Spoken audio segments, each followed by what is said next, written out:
Panibagong parangal na naman po para sa mga kasama natin sa pagbabalita. Kinilala ng Eton International School bilang Pillars of Hope ang mga kapuso nating sina Howie Severino at Cara David para sa kanilang kontribusyon sa pamamahayag.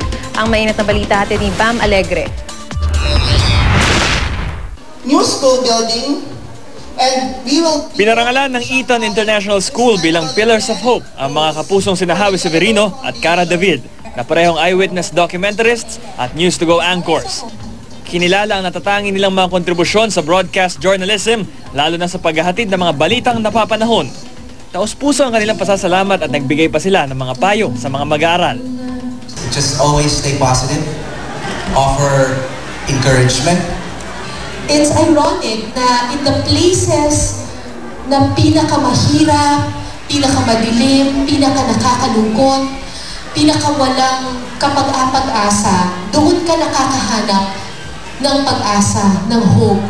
Ang mga estudyante mismo ng Eton International School ang namili sa mga Pillars of Hope. Ginawaran din ang mga PBA players na si Mark Pingris, Gary David at ang kapuso comedian na si Michael V. Ang mga bata ay nagboto sa kanila na sino ba ang taong magsasalita sa kanila. So ang napilian nila ay si Howie at si Cara dahil sila nagbibigay ng pag-asa sa pamamagitan ng pagsalita ng mga katotohanan ng mga nangyayari sa buhay. Nakakapagbigay ng hope yung binabalita natin. Well,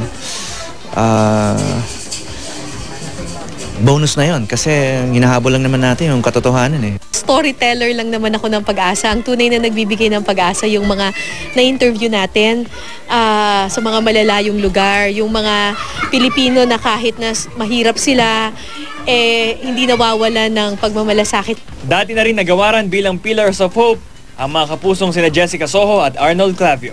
Bam Alegre, GMA News.